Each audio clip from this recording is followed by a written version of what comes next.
Welcome to Seed to Life. Did you know that it is not very difficult to save seeds of herbs for the next season? Many of the herbs survive the freezing temperatures and come back with full force every year.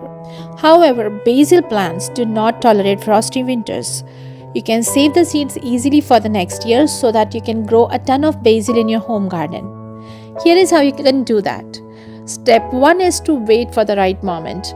Let the seeds mature on the plants. When the seed pods turn brown, you can chop off the stems loaded with seeds. Step 2 is to let these seeds dry more before harvesting, preferably under a shade because the frequent rain in the fall can damage these seeds.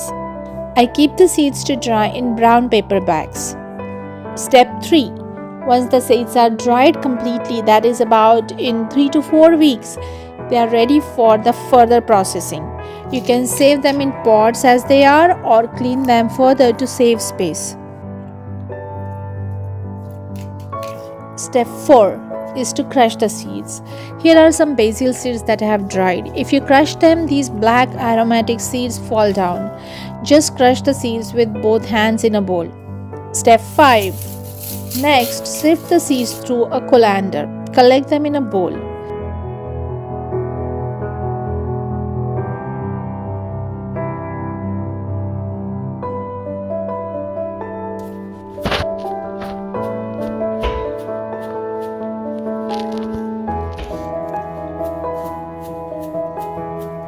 Step 6.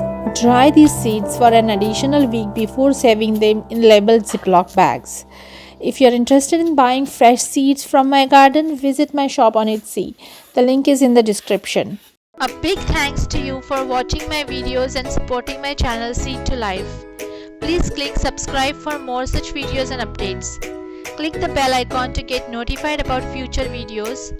And feel free to reach out to me through comments, Facebook, Twitter or Instagram if you have any questions. I am posting the links in the description. I would love to hear your suggestions and would like to know the news of your garden. Happy gardening. Thank you again. See you soon.